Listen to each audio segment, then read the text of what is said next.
Hi friends, ಶಾಂತ YouTube ಚಾನಲ್ಗೆ ಸ್ವಾಗತ. ಇವತ್ತಿನ ಬ್ಲಾಗ್ ಏನಪ್ಪ ಅಂದರೆ, ಭತ್ತಕ್ಕೆ ರೋಗ ಬಿದ್ದಿದೆ. ಹಚ್ಚಿ ಇನ್ನೂ 15 ದಿವಸ ಆಗಿಲ್ಲ. ನೋಡಿ ಫ್ರೆಂಡ್, ತೋರಿಸ್ತಾ ಇದ್ದೀನಿ. ನೋಡಿ ಫ್ರೆಂಡ್ಸ್, ಇದು ಭತ್ತ ಹಚ್ಚಿ ಗಂಡು ಹೆಣ್ಣು ಭತ್ತ ಅಂತ ಹಚ್ಚಿದ್ದಾರೆ. ಇದಿಷ್ಟು ಪಟ್ಟಿ, ಅಷ್ಟು ಪಟ್ಟಿ ಒಂದೇ ಫ್ರೆಂಡ್ಸ್. ಗಂಡು ಹೆಂಡು ಅಂತ ಭತ್ತ ಹಚ್ಚಿದ್ದಾರೆ. ಇದಕ್ಕೆ ಹಳ್ಳಿ ಸೈಡ್ ಏನಂತಾರೆ ಅಂದರೆ, ಇದು ಭತ್ತದ ಸುಳಿ ರೋಗ ಅಂತ ಕರೀತಾರೆ. ಸುಳೆ ಸತ್ತಿರೋದಕ್ಕೆ ಗರಿಗೆ, ಆಮೇಲೆ ಕೊರೆ ರೋಗ ಅಂತಲೂ ಕರೀತಾರೆ. ಮತ್ತು ಔಷಧಿ ಸಿಂಪಡಣೆ ಮಾಡಿದ್ದಾರೆ. ಈಗ 4-5 ದಿನ ಆಗಿದೆ. ಆದರೂ ಏನೂ ಅವರಿಗೆ ಇದು ಅನ್ನಿಸ್ತಿಲ್ಲ. ನೋಡಿ ಫ್ರೆಂಡ್ಸ್, ಅಲ್ಲೇದಲ್ಲೇ ಎಲೆ ಎಲ್ಲ ಇದಾಗ್ತಾಯಿದೆ, ಕಾಣಿಸ್ತಾ ಇದೆ, ಅನಿಸ್ತಾ ಇದೆ. ತೋರಿಸ್ತಾ ಇದ್ದೀನಿ ನಾನು.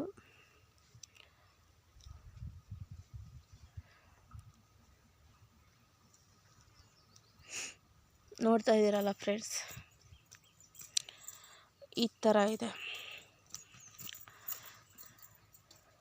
ಕಳೆನಾಶಕನೂ ಹಾಕಿದ್ದಾರೆ. ಹಚ್ಚಿ ತಿರುಗಿ ದಿನವೇ 2 ದಿನ 3 ದಿನ ಬಿಟ್ಟು ಹಾಕ್ತಾರೆ.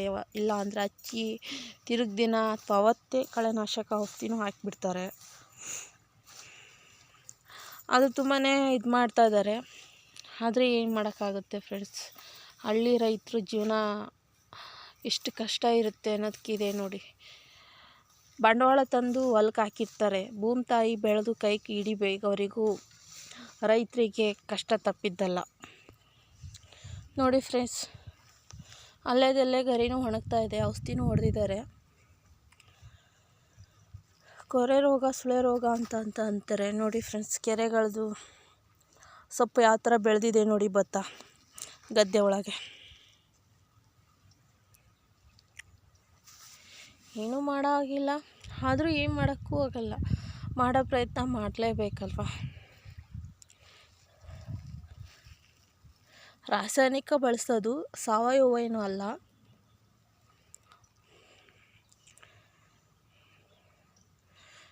ಈಗ ಸಾವಯವ ಗೊಬ್ಬರ ಬಳಸೇ ಇಲ್ಲ ಅಂತ ಹೇಳ್ಬೋದು. ಇದಕ್ಕೆ ಯಾವ ರಾಸಾಯನಿಕ ಬಂತು ಆವಾಗಿಂದಲೂ ಬರೀ ರಾಸಾಯನಿಕ ಗೊಬ್ಬರ.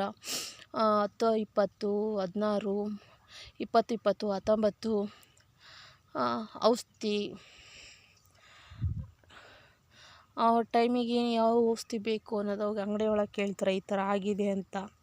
ಅವ್ರು ಕೊಟ್ಟು ತೊಗೊಂಬಂದು ಹೊಡಿತಾರೆ, ಹಾಕ್ತಾರೆ. ಕೆಲವೊಂದು ಸಮಯ ಟೈಮು ಕೈ ಹಿಡಿಯುತ್ತೆ. ಕೆಲವೊಂದು ಟೈಮು ಅದೃಷ್ಟ ದುರದೃಷ್ಟ ಅಂತ ಹೇಳ್ತಾರಲ್ಲ, ಆ ಟೈಮ್ ಆದಾಗ ಭತ್ತ ಈ ಥರ ಆಗಿಬಿಡುತ್ತೆ. ಇವಾಗಲೇ ಬಡ್ಡೆ ಇಡಬೇಕಾದ ಟೈಮು. ಎಷ್ಟು ತಳ್ಳ ಹಚ್ಚಿದ್ದಾರೆ ನೋಡಿ, ಯಾವ ಥರ ಆಗಿದೆ ನೋಡಿ. ಅಲ್ಲೇದಲ್ಲೇ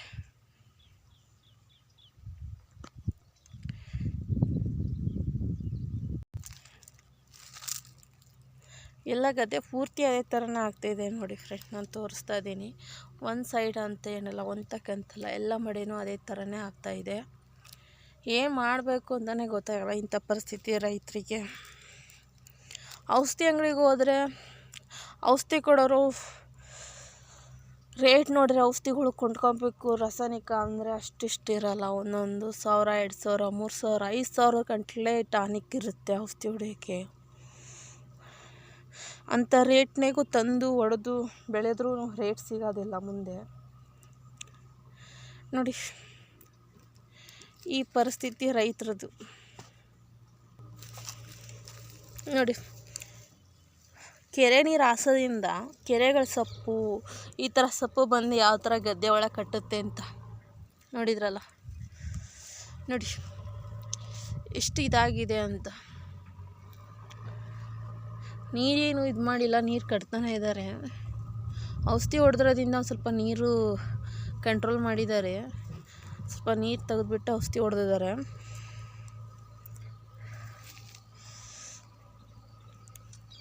ನೋಡಿ ಫ್ರೆಂಡ್ಸ್, ಇದಕ್ಕೆ ನಾವು ಏನು ಬಳಸ್ಬೋದು ಈ ರೋಗಕ್ಕೆ ಅಂತ ಕಮೆಂಟ್ ಮಾಡಿ ತಿಳಿಸಿ.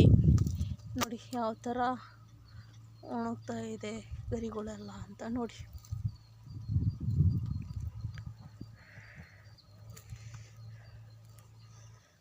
ಇದೊಂದು 6 ಎಕರೆ ಫ್ರಮ್ ಇರೋದು. ಔಷಧಿ ಹೊಡಿಯೋಕೆ 16 ರೇಟಿನ ಔಷಧಿ ತೊಗೊಂಬಂದ್ಬಿಟ್ಟು ಕೂಲೇರು 4 ಜನ ಬೇಕು, 4-5 ಜನ ಬೇಕು ಔಷಧಿ ಹೊಡಿಯೋಕ್ಕೆ. ಟಾಕ್ರಿ, ಕೂಲೇರು ಎಲ್ಲ ತಗೊಂಬಂದು ಮಾಡಿದರು. ಔಷಧಿ ಖರ್ಚು ಮಾಡಿರ್ತೀವಿ, ಆದರೆ ಅದಕ್ಕೆ ಸರಿಯಾಗಿ ಫಸಲು ಚೆನ್ನಾಗಿ ಬಂತು ಅಂದರೆ ತುಂಬಾ ಖುಷಿಯೇ ಆಗುತ್ತೆ. ಫಸಲು ಇನ್ನೂ ಎಷ್ಟೇ ಇದು ಮಾಡಿರಿ ಈ ಥರ ಆಗ್ತಾಯಿದೆ ಅಂದರೆ ನಾವು ಮಾಡಿದ್ದು ಎಲ್ಲಿ ಪ್ರಯೋಜನಕ್ಕೆ ಬರಲ್ವೇನೋ ಅನ್ನೋ ಆಗಿರುತ್ತೆ. ಆಮೇಲೆ ಗಂಟು ಹಾಕಿರ್ತೀವಿ, ಇನ್ನೊಂದು ಸೈಡು ಸಾಲ ತಂದುಬಿಟ್ಟು ಭತ್ತಕ್ಕೆ ಹಾಕಿರ್ತೀವಿ, ನಾಟಿ ಹಚ್ಚೋಕ್ಕೆ, ಗದ್ದೆ ಹೊಡಿಯೋಕ್ಕೆ, ಔಷಧಿಗೆ. ಅದ್ರಾಗೆ ಆ ಗಂಟು ಹೆಂಗಪ್ಪ ತೆಗಿಬೇಕು ಅನ್ನೋ ಪರಿಸ್ಥಿತಿ ನಮಗೆ ಯೋಚನೆ ಬಂದುಬಿಡುತ್ತೆ. ನೋಡಿ ಫ್ರೆಂಡ್ಸ್, ಇಲ್ಲಿ ಯಾವ ಥರ ಇದಾಗಿದೆ ಅಂತ, ಗರಿಗಳೆಲ್ಲ ಯಾವ ಥರ ಒಣಗ್ತಾ ಇದೆ ಅಂತ ನೋಡಿ ಫ್ರೆಂಡ್ಸ್, ನೀವೇ ಕಣ್ಣಾರ ನೋಡಿ.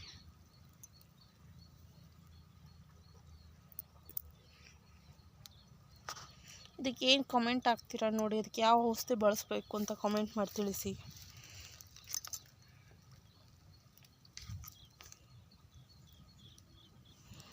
ನಿನ್ನೇನು ನೀರು ಹೊರಕೊಂಡಿಸಿದ್ದೀವಿ, ನೀರು ಜಾಸ್ತಿಯಾಗಿ ಏನು ಹಿಂಗಾಗಿದೆಯಾ ಅಥವಾ ಏನು ಔಷಧಿ ಹೊಡಿಸಿದ್ದೀವಿ, ನೀರು ಹೊರಕೊಂಡಿಸಿ ಮತ್ತೆ ಕಟ್ಟಬೇಕು. ಇವಾಗ ನೀರು ಕಟ್ತೀವಿ.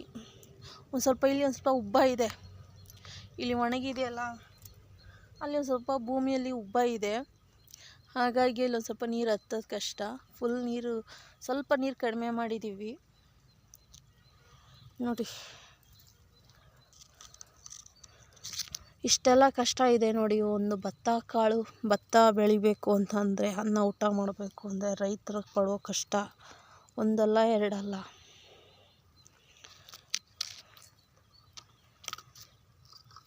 ನನಗೆ ಈ ಹೊಲ ನೋಡಿಬಿಟ್ಟು ಏನು ಹೇಳಬೇಕು ಅನ್ನೋದೇ ತಿಳಿಲಿಲ್ಲಂಗೆ ಆಗಿಬಿಟ್ಟಿದೆ.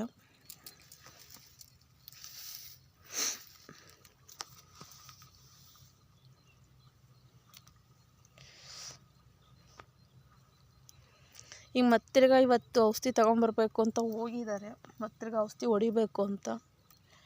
ಈಗ ನಾಟಿ ಹಚ್ಚಿರೋ ಭತ್ತ ಎಲ್ಲಿ ಇನ್ನೂ ಒಣಗೋಗುತ್ತೋ ಅನ್ನೋ ಭಯ ಇದೆ ನಮಗೆ. ಮತ್ತಿರ್ಗ ಇವತ್ತು ಔಷಧಿ ಅಂಗಡಿಗೆ ಹೋಗಿದ್ದಾರೆ, ಔಷಧಿ ತೊಗೊಂಬರ್ತೀವಿ ಅಂತ. ನೋಡಬೇಕು ಫ್ರೆಂಡ್ಸ್, ಏನಾಗುತ್ತೋ ಅನಿಸಿದೆ. ಮನೆಯಾಗ ಒಂದು ಪೌಡ್ರು 2 ಟಾನಿಕ್ಕು ಹೊಡೆದಿದ್ರು. ಔಷಧಿ ಕ್ಯಾನ್ನೊಳಗೆ ಡ್ರಮ್ನೊಳಗೆ ಮಿಕ್ಸ್ ಮಾಡಿಬಿಟ್ಟು ಔಷಧಿನ 2 ಕ್ಯಾನು ml ಹಾಕಿ ಹೊಡೆದಿದ್ರು.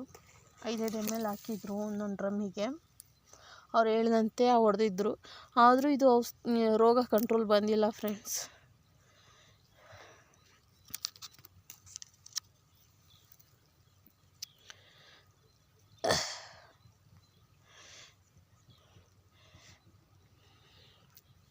ನೋಡೋಣ, ಇನ್ನೊಂದು ಸಲ ಔಷಧಿ ಮತ್ತೆ ಮಾಡಿ ನೋಡ್ತೀವಿ, ಅದು ಏನಾಗುತ್ತೋ ಗೊತ್ತಿಲ್ಲ. ಯಾವತ್ತೂ ಈ ಥರ ಆಗಿರಲಿಲ್ಲ ಫ್ರೆಂಡ್ಸು. ಆಗಿಂದಾಗಲೇ ಮಾಮೂಲಿ ಯಾವಾಗ ಹೊಡಿಯೋ ಔಷಧಿ ಯಾವಾಗೋ ಹಾಕೋ ಗೊಬ್ಬರನೇ ಹಾಕಿರೋದು. ಆದರೆ ಈ ಸಲ ಮಾತ್ರ ಯಾಕೆ ಈ ಥರ ಆಗಿದೆ ಅಂತಲೇ ಗೊತ್ತಾಗ್ತಿಲ್ಲ ನೋಡಿ. ಈ ಥರ ಆಗಿದೆ. ದೂರದಿಂದ ನೋಡ್ರಿ ಅಲ್ಲ ಚೆನ್ನಾಗಿ ಹಚ್ಚಗಿದೆ ಅಂತ ಕಾಣುತ್ತೆ, ಹತ್ರಕ್ಕೆ ಬಂದು ನೋಡಿದರೆ ಅದರ ಗರಿಗಳು ಒಣಗಿದೆ ನೋಡಿ. ಸುತ್ತಾರ್ಲುವ ಯಾವ ಥರ ಆಗ್ತಿದೆ ನೋಡಿ. ಅಲ್ಲಿ ಸತ್ತೇ ಹೋಗ್ಬಿಟ್ಟಿದೆ ನೋಡಿ ಆ ಭತ್ತ ನೋಡಿ ಯಾವ ಥರ ಇದೆ. ಒಂದು ತಕ್ಕ ಸಾತು ಇದೆ, ಒಂದು ತಕ್ಕ ಬದುಕಿದೆ ನೋಡಿ. ಇಲ್ಲಿ ಹಾಗೆ ಆಗಿದೆ ನೋಡಿ. ಅಲ್ಲೇದಲ್ಲೇ ಹಾಗೆ ಒಂದೊಂದು ಭತ್ತ ಸತ್ತಿದೆ ನೋಡಿ. ಆ ಸೈಡು ನೋಡಿ ತೋರಿಸ್ತಾ ಇದ್ದೀನಲ್ಲ.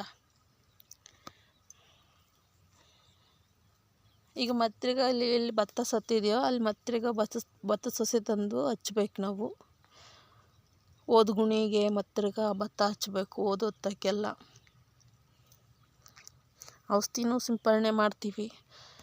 ಭತ್ತಕ್ಕೂ ಮತ್ತಿರ್ಗ ಕಡೆ ಎಲ್ಲ ಮತ್ತಿರ್ಗ ಭತ್ತ ಹಚ್ಬೇಕಂತ ಹೇಳ್ತಾರೆ ನೋಡಿ. ಅದೊಂದು ಗಣ್ಣು ಮಾತ್ರ ಚೆನ್ನಾಗಿ ಸಿಗಿರ್ಕೊಂಡೈತೆ. ಈ ಸತಿ ಇವಾಗ ಆ ಥರ ಇರಬೇಕಾಗಿತ್ತು ಭತ್ತ, ಈ ರೋಗ ಬೀಳಲಿಲ್ಲದ್ರೆ. ನೋಡಿ ಯಾವ ರೀತಿ ಪರಿಸ್ಥಿತಿ ಇದೆ ನೋಡಿ ರೈತರ ಪರಿಸ್ಥಿತಿ. ಭತ್ತ ಕೊರೆ ರೋಗ, ಸುಳೆ ರೋಗ ಬಿದ್ದು ಇವಾಗಲೇ ಇರೋದು ನೋಡಿ. ಭತ್ತ ಎಲ್ಲ ಚೆನ್ನಾಗಿ ಹತ್ಕೊಂಡ್ಬಿಡ್ತು ಅಂದರೆ ಅಷ್ಟೇನು ಇದು ಅನಿಸಲ್ಲ. ಆಮೇಲೆ ಭತ್ತ ಹೂ ಆಡೋ ಕಡ, ಹಾಲು ಕಟ್ಟೋ ಕಡ ಒಂದು ಸ್ವಲ್ಪ ಚೆನ್ನಾಗಿ ನೋಡ್ಕೊಂಬಿಟ್ವಿ ಅಂದರೆ ಅಷ್ಟೇನಿದು ಅನಿಸಲ್ಲ ನೋಡಿ. ಈ ಥರ ಇದೆ. ಏನು ಅರ್ಥ ಆಗಲಿಲ್ಲ ಪರಿಸ್ಥಿತಿ ಇದೆ ನೋಡಿ ಫ್ರೆಂಡ್ಸ್.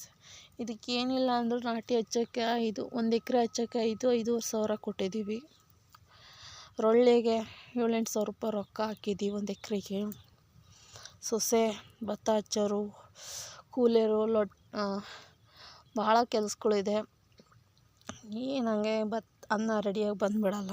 ಇಷ್ಟು ಕಷ್ಟಪಟ್ಟು ನಮಗೆ ಫಲ ಇಲ್ಲ ಅಂತ ಅಂದರೆ ತುಂಬಾ ಮನಸ್ಸಿಗೆ ಬೇಜಾರಾಗುತ್ತೆ. ಏನು ಮಾಡೋ ಪರಿಸ್ಥಿತಿ ಇಲ್ಲ, ದೇವರು ಇಟ್ಟ ಆಟ ಅಂತ. ಅದಕ್ಕೆ ಹೇಳೋದು ರೈತರು ಅಂತ, ರೈತರ ಜೀವನ ಅಂತ.